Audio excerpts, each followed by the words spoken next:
I guess ఈ మధ్య అందరికీ కామన్ గా డాండ్రఫ్ ప్రాబ్లం ఉంటుంది కదా. సో ఇంట్లోనే నేచురల్ గా డాండ్రఫ్ ని ఎలా కంట్రోల్ చేసుకోవచ్చు అనేది ఈ వీడియోలో చూద్దాం. So hello hi, welcome back to the channel. అందరూ ఎలా ఉన్నారు, ఏం చేస్తున్నారు, నాతో కామెంట్స్ లో షేర్ చేసుకోవడం మర్చిపోవద్దు. మేమైతే బాగున్నాం. So welcome back to another day in my life.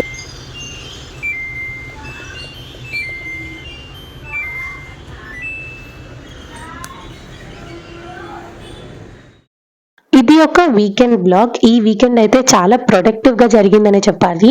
ఏం చేశాను ఏంటి అన్నది వీడియో లాస్ట్ వరకు చూస్తే మీకే తెలుస్తుంది. Starting with the sweet recipe. ఇక్కడ నేను సున్నుండలు ప్రిపేర్ చేస్తున్నాను. సంక్రాంతికి సున్నుండలు చేద్దామని పిండి పట్టించాను, కాకపోతే అప్పుడు కుదరలేదు, ఆ పిండి అలానే ఉండిపోయింది.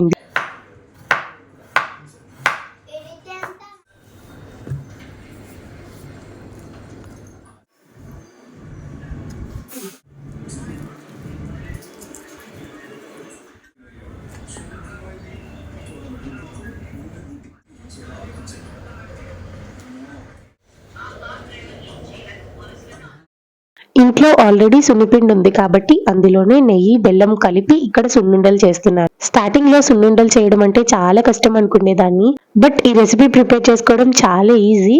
1 కప్ మినపప్పులో 1 టేబుల్ స్పూన్ బియ్యం వేసి రెండిటిని దూరగా ఫ్రై చేసుకోవాలి, మంచి స్మెల్ వచ్చేంత వరకు. అలా ఫ్రై అయిన మినపప్పు బియ్యాన్ని మిక్సీలో కోర్స్ పౌడర్ లాగా బ్లెండ్ చేసుకోవాలి. అలా బ్లెండ్ చేసుకున్న దాంట్లోని ఇప్పుడు చూపించినట్టు బెల్లం, నెయ్యి, యాలకుల పొడి వేసి అంత మంచిగా కలిసేటట్టు మిక్స్ చేసుకొని ఇంకా ఉండలు చేసేసుకోవడమే. అంతే, సున్నుండలు రెడీ అయిపోతాయి. సో డెఫినెట్ గా మీరు కూడా ఈ రెసిపీ ఇంట్లో ట్రై చేసి ఎలా కుదిరింది అనేది నాకు కామెంట్స్ లో చెప్పండి. ఇందులో చాలా మంచి హెల్త్ బెనిఫిట్స్ ఉంటాయంట. మెయిన్ గా నడువు నొప్పి వచ్చిన వాళ్ళు సున్నుండలు రోజుకొకటి తింటే మంచిది అని విన్నా. ఈవెన్ నాకు కూడా ఆఫ్టర్ డెలివరీ చాలా బ్యాక్ పెయిన్ ఉండేది, బట్ పథ్యం చేసినా సరే ఇలా సున్నుండలు తీసుకోవచ్చు అని తెలిసిన తర్వాత అమ్మ నా కోసం సున్నుండలు చేపించేది. అప్పుడు మంచిగా సున్నుండలు తినేదాన్ని. అప్పుడు బ్యాక్ పెయిన్ కూడా బాగా రిలీఫ్ వచ్చింది. ఇలా సున్నుండలు చేసి పెట్టేసిన తర్వాత ఇప్పుడు నేను హెయిర్ కి ఆయిల్ ప్రిపేర్ చేసుకుంటున్నాను. డాండ్రఫ్ కంట్రోల్ అవడానికి ఈ ఆయిల్ నాకు బాగా హెల్ప్ అయింది. ఏంటో చూసేద్దాం.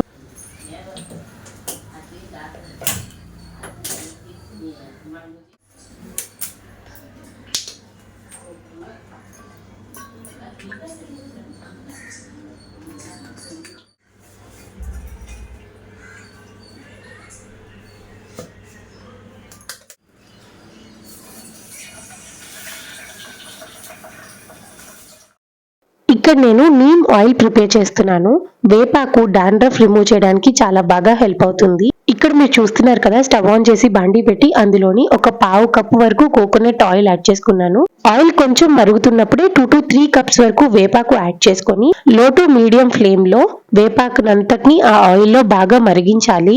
ఇది ఎక్స్టర్నల్ హెయిర్ కేర్ కదా. ఇప్పుడు ఇంటర్నల్ హెయిర్ కేర్ గురించి చూద్దాము. ఎక్స్టర్నల్ గా మీరు ఎంత కేర్ తీసుకోండి, ఐ మీన్ లైక్ ఎంత మంచి హెయిర్ ఆయిల్ వాడినా, ఎంత మంచి ప్యాక్స్ అప్లై చేసుకున్నా, మంచి మంచి షాంపూస్ యూస్ చేసినా ఒక్కొక్కసారి రిజల్ట్ ఉండదు.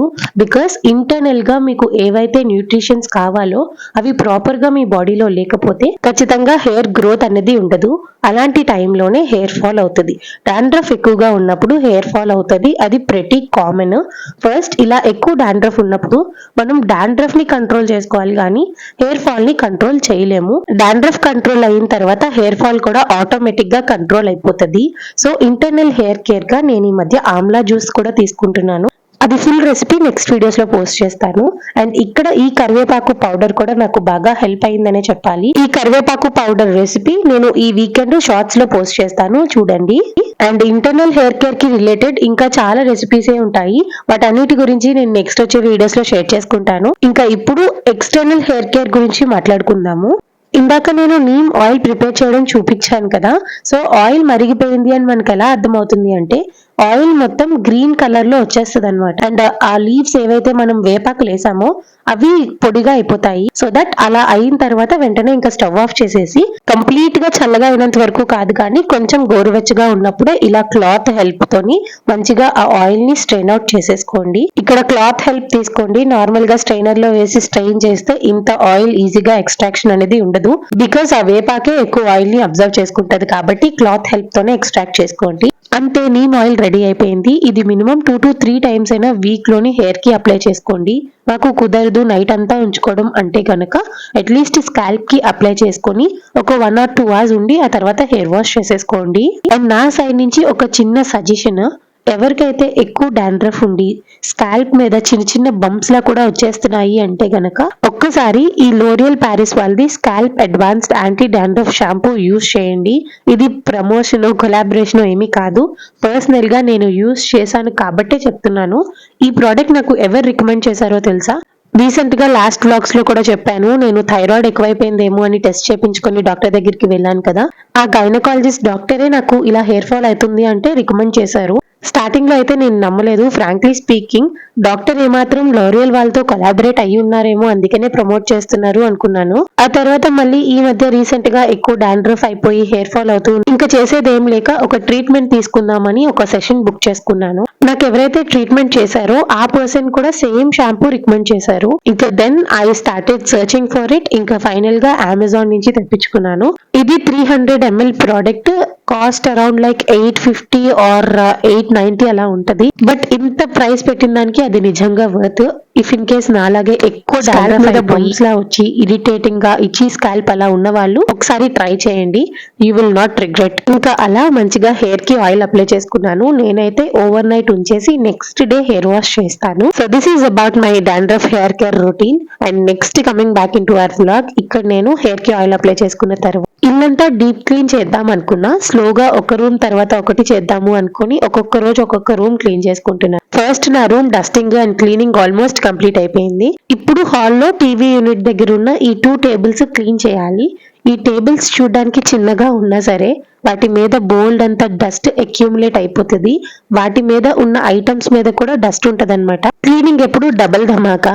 సో ఫస్ట్ టేబుల్ క్లీన్ చేయాలి అండ్ వాటి మీద ఉన్న ఐటమ్స్ కూడా క్లీన్ చేసి అరేంజ్ చేసుకోవాలి. సో ఫైనల్ గా ఎలా ఆర్గనైజ్ చేశానో చూసేయండి.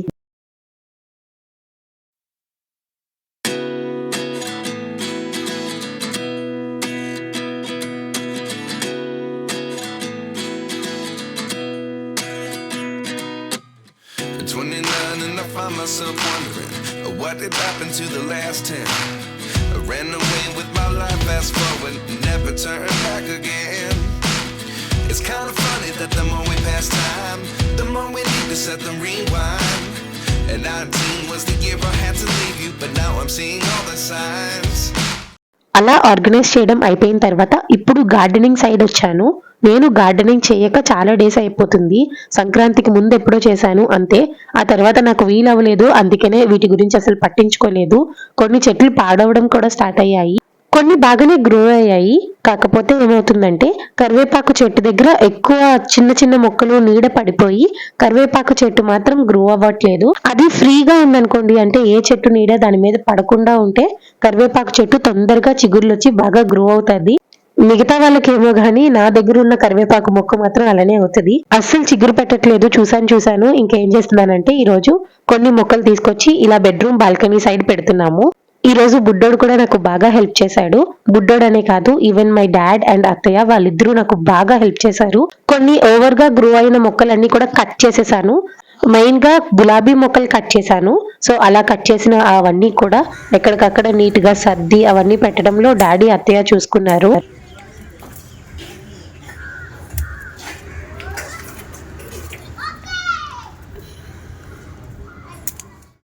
ఈ ఇంటికి వచ్చిన తర్వాత నాకు తెలిసి ఇదే ఫస్ట్ టైం మొత్తం గార్డెనింగ్ ఓవరాల్ గా చేయడము. సో ఫైనల్ గా గార్డెనింగ్ అయితే చేశాను, కాకపోతే వీడియో షూట్ చేయలేదు.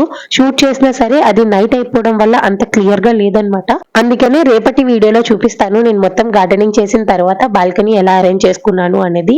గార్డెనింగ్ చేసాము అంటే ఎక్కడికక్కడ మట్టి పడిపోయి అలా చిందర వందరగా ఉంటది కదా. సో ఇల్లంతా క్లీన్ చేసుకొని ఇప్పుడైతే మాప్ పెడుతున్నా. నార్మల్ గా ఈ మాప్ స్టిక్ పిండాలి అంటే చాలా కష్టం అయ్యేది, బట్ ఈ గాలా వాళ్ళది ఈ ప్రోడక్ట్ అయితే చాలా బాగా హెల్ప్ అయిందనే చెప్పాలి. ఇల్లంతా బాల్కనీలతో సహా మాప్ పెట్టినా అంత కష్టంగా ఏమనిపించలేదు, చాలా ఈజీగా అనిపించింది.